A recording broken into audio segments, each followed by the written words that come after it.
Bonjour à tout le monde et bienvenue dans le 7e épisode de Politicon. Aujourd'hui, on va parler de l'anarchisme.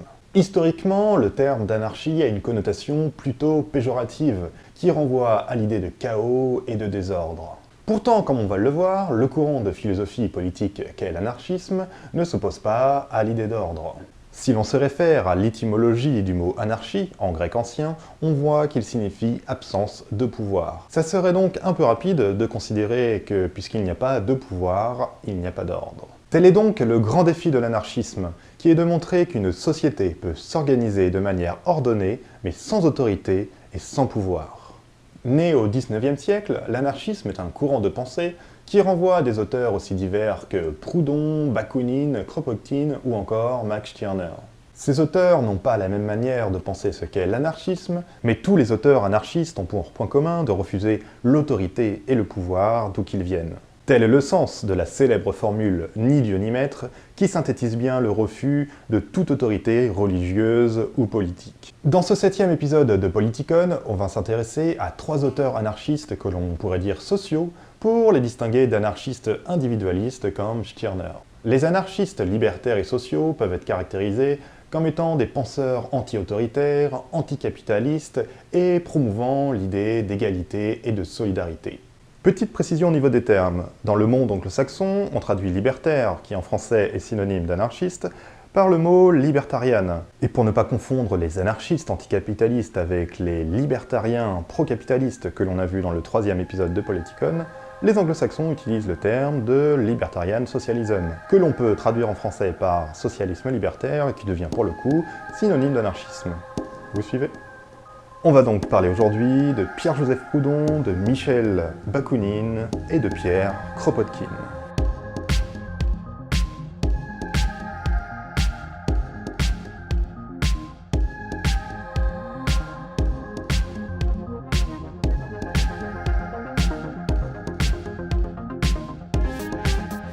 Alors que la Révolution française a fini par consacrer l'individualisme bourgeois, la révolution industrielle et la pauvreté qui l'accompagnent vont produire de nouvelles pensées qui visent à concrétiser l'égalité et la solidarité entre les hommes. Et parmi ces nouvelles pensées que l'on appelle socialistes, en référence au mouvement ouvrier, se dégagent des théories que le philosophe français Pierre-Joseph Proudhon sera le premier à désigner comme étant anarchistes. On fait donc généralement remonter la première théorisation de l'anarchisme en tant que doctrine à Proudhon. C'est en effet Proudhon qui fait en premier l'usage du terme pour désigner une pensée politique positive. Proudhon résume dans ses Confessions d'un révolutionnaire son refus de toute autorité. « Quiconque met la main sur moi pour me gouverner est un usurpateur et un tyran. Je le déclare mon ennemi. » Issu d'un milieu ouvrier, Proudhon a été typographe, directeur d'imprimerie, journaliste et député. Comme beaucoup de commentateurs l'ont noté, sa vie et sa pensée ne manquent pas de contradictions. Il demeure toutefois une figure incontournable de l'anarchisme. Il a ainsi conceptualisé de grands thèmes libertaires, tels que le mutualisme et le fédéralisme. Comme les autres anarchistes, il s'est fait le critique de la propriété, de l'État et de la religion, les 3 grandes institutions autoritaires et inégalitaires qu'il s'agit de détruire. En ce qui concerne la propriété, l'expression proudhonienne est fameuse. La propriété, c'est le vol. Mais qu'est-ce que veut dire Proudhon par là ? La réponse se trouve dans son premier grand ouvrage, Qu'est-ce que la propriété ? Pour comprendre pourquoi la propriété c'est le vol, il faut préciser que Proudhon ne s'attaque pas à l'idée de propriété en tant que telle, mais à la propriété qui découle du capitalisme, d'une propriété injuste qui exploite les travailleurs. Pour Proudhon, l'économie capitaliste oppresse les travailleurs et leur vole leur capacité collective de travail au profit de ceux qui détiennent justement le capital. Ce que Proudhon veut, c'est une égalité des propriétés contre le vol de la propriété de tous par quelques-uns. Et cela fonctionne ainsi. Le capitaliste vole en fait la force collective des travailleurs.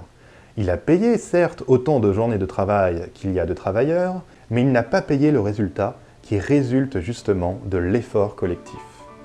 On conçoit facilement que 200 ouvriers peuvent dresser en une journée l'obélisque de Luxor sur la place de la Concorde à Paris, mais on ne peut pas du tout penser, dit Proudhon, qu'un seul pourrait faire le même travail en 200 jours.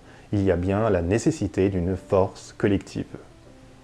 La solution proudhonienne à ce problème est que le travail des ouvriers se confonde avec le capital, que les ouvriers, autrement dit, se réapproprient leurs forces collectives et contrôlent ce qu'ils produisent. Les travailleurs doivent devenir les propriétaires de leurs entreprises qui deviennent par là autogérées. C'est l'idée d'autogestion. Proudhon est donc contre la propriété comprise comme source de revenus sans travail, mais il est pour ce qu'il appelle la possession des moyens de production et des produits de son travail. Le pouvoir économique disparaît derrière l'autogestion et partant, le pouvoir étatique peut s'évanouir dans la foulée. L'État, même avec le suffrage universel mis en place et un système représentatif, fait obstacle à la prise de conscience du peuple de sa capacité à produire ses propres règles. C'est ainsi qu'avec l'autonomie ouvrière peut se développer l'autonomie politique. On n'a ainsi plus besoin de l'État, ni d'ailleurs de la religion, qui endoctrine les individus et empiète sur leur liberté. Politiquement, dès lors, les associations de travailleurs s'organisent en communes fédérées. C'est l'idée du fédéralisme. Dans le fédéralisme, il n'existe aucune centralisation étatique. Les associations de travailleurs discutent entre elles de manière horizontale. Pour les questions politiques, qui peuvent déborder le contexte local, il peut toutefois se mettre en place des instances supérieures plus compétentes. Proudhon le voit ne pense pas que la révolution sociale, qui doit changer la société, doit être politique. Elle doit être sociale et économique. La révolution économique peut seule permettre l'avènement d'une société libre, régulée par un principe d'organisation sociale qui s'accorde avec le fédéralisme et que Proudhon appelle le mutualisme. Dans le mutualisme, qui doit promouvoir l'égalité et la solidarité, les échanges économiques se font par la réciprocité des engagements. Des engagements basés sur la confiance et l'accord autour d'un prix juste et sans aucune recherche de profit. Chaque entreprise autogérée par un conseil élu d'ouvriers décide de ce qu'elle produit et de ce qu'elle échange avec d'autres, et ce, sur la base de l'intérêt mutuel et commun. Fédéralisme et mutualisme sont ainsi pour Proudhon les deux socles fondamentaux d'une démocratie ouvrière dans et par laquelle la liberté de chacun est préservée. La révolution peut donc se faire sans violence, puisqu'elle passera par le biais de création d'associations ouvrières toujours plus importantes. Aux États-Unis, Proudhon influence encore notamment des penseurs tels que Kevin Carson, qui se désignent comme des left-wing market anarchistes. L'expression est difficile à traduire en français, mais en gros il s'agit de libertariens, anticapitalistes mais pro-marché et individualistes qui pensent que l'État est le principal facteur d'inégalité sociale. Proudhon demeure une figure controversée au sein du mouvement libertaire. Son antisémitisme et sa misogynie n'arrangent rien. Comme quoi on peut être complètement progressiste en un sens, mais alors totalement réactionnaire et conservateur en un autre. Allons maintenant en Russie avec Bakounine, notre deuxième grand théoricien dans un ordre chronologique. Avec Bakounine, l'anarchisme social se fait collectiviste et véritablement révolutionnaire. La liberté demeure la valeur fondamentale, mais elle ne se construit pas de manière individuelle, mais bien sociale. Les idées de Bakounine se définissent en rapport notamment avec la lutte théorique à laquelle il prend part contre Marx, au sein de la Première Internationale. La Première Internationale, ou Association internationale des travailleurs, qui se crée en 1864, vise à fédérer les mouvements ouvriers à travers le monde. Deux courants s'y opposent. Les anarchistes, anti-autoritaires, partisans de Bakounine, et les communistes, partisans de Marx, plus favorables à une centralisation et à la création de partis politiques. Si pour les deux théoriciens, la révolution ouvrière doit aboutir à une société dans laquelle les moyens de production des biens doivent appartenir à tous, on se souvient que pour le Marx du manifeste du Parti communiste paru en 1848 et étudié dans le 6e épisode de D'édicto, le prolétariat doit s'emparer pour un temps de l'État avant de l'abolir. Pour Bakounine, au contraire, l'abolition de l'État doit se faire sans attendre, sans avant-garde de parti. Le prolétariat, les ouvriers, peuvent s'émanciper sans passer par l'État. La dictature du prolétariat défendue par Marx, qui doit être provisoire, le temps donc de collectiviser les moyens de production, risque selon Bakounine de finir en bureaucratie permanente et autoritaire.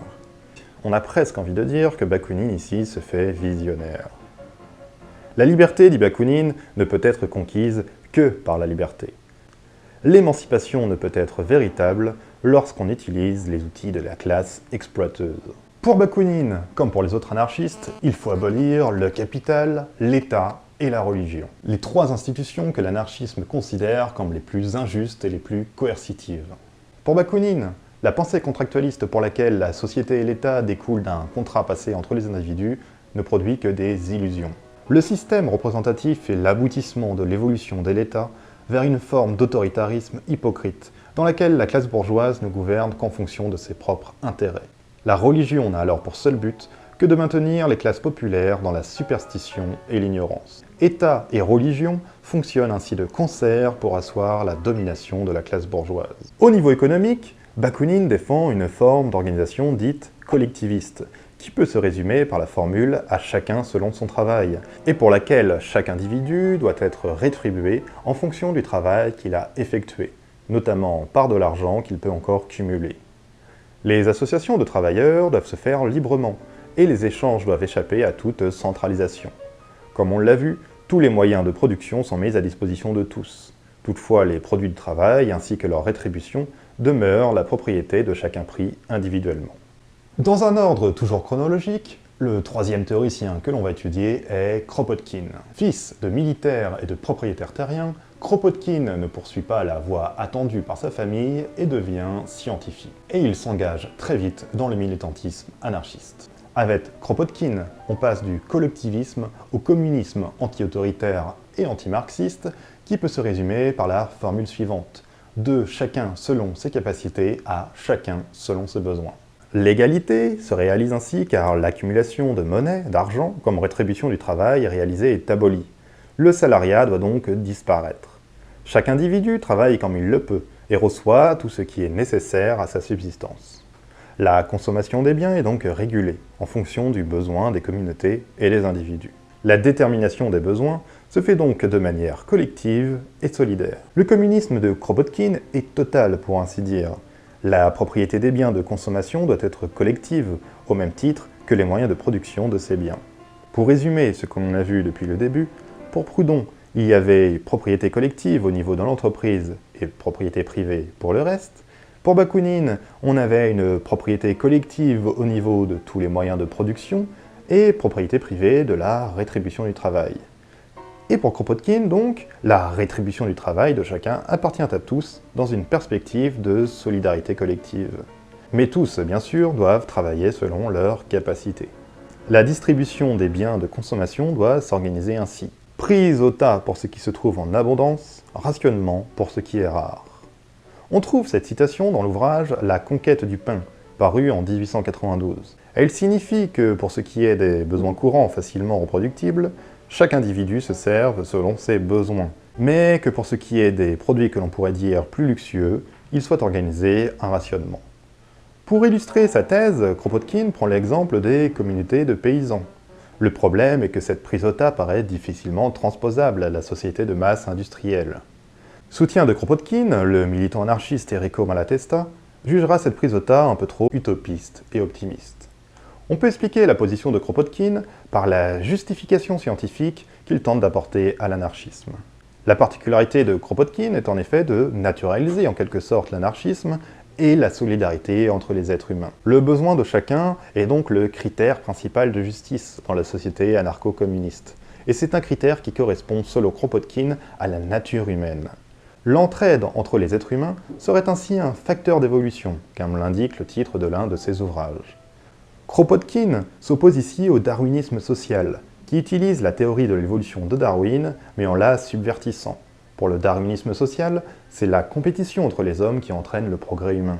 Les individus placés en haut de l'échelle sociale le sont parce qu'ils sont les plus aptes à survivre. Pour Kropotkin, c'est tout le contraire. La sélection naturelle au niveau social est fondée sur l'entraide et la solidarité. Les sociétés qui s'organisent autour de la recherche du bien commun progressent bien mieux que celles qui sont basées sur la compétition et l'exploitation des hommes entre eux. Comme on a pu le voir, du mutualisme et du fédéralisme de Proudhon au communisme anti-autoritaire de Kropotkin, en passant par le collectivisme de Bakounine, la liberté promue par les anarchistes s'incarne à chaque fois davantage dans le collectif. Malgré leurs différences, nos trois théoriciens anarchistes du XIXe siècle partagent tous cette idée qui résume bien l'esprit anarchiste et libertaire. La liberté ne vaut rien sans l'égalité, l'égalité ne vaut rien sans la liberté. Il y aurait bien sûr beaucoup d'autres choses à dire sur l'anarchisme. On n'a pas évoqué ainsi l'anarchisme individualiste de Stirner par exemple, mais on pourra le faire une prochaine fois. En attendant, partagez la vidéo si elle vous a plu et n'hésitez pas à vous abonner pour soutenir la chaîne. dans un esprit égalitaire et plein de solidarité, évidemment.